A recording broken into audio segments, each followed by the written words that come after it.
All right, who's ready for some tech news? Because we have a very, very interesting handful of topics that I want to discuss. First thing is probably the one thing that you are probably the most interested in, is the fact that there's potentially, well, actually, it's pretty much going to happen. It was leaked by Biostar, good old Biostar, leaking things on accident, that potentially there could be 7, quote that, 7 Ryzen APUs being launched on the 4000 series.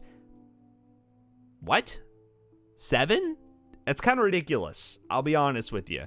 The fact that they're going to potentially have this many APUs seems like it might be a little bit too crazy, but just some basic stuff about this. Yes, the 4000G series leak. Basically, what we're looking at here is we might have a product stack of about 1, 2, 3, 4, 5, 6, 7 APUs.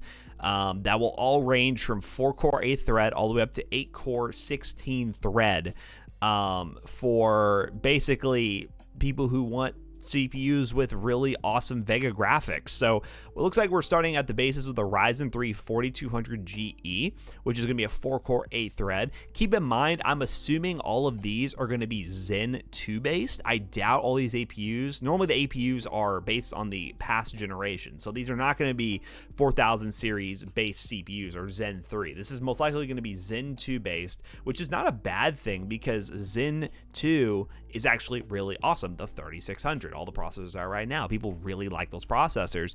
So it's really not bad considering you could get a 4-core 8 threaded, which is basically going to be like a 3300X, both integrated graphics.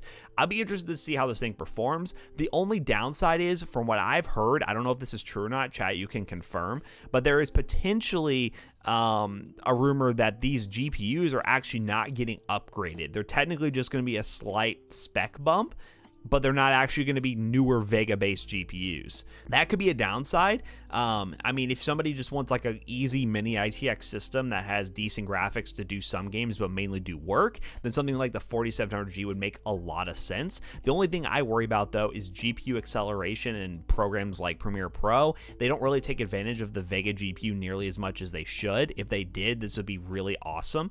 But the 4200G could be a compelling value, especially for a budget build that is easily upgradable in the future with just a graphics card and can be based on Zen 2. As long as this comes in at a price point of under $150 or at $150, I mean, listen, all right, you might have a good shot at getting a really awesome entry-level system that could be upgraded with a GPU in the future.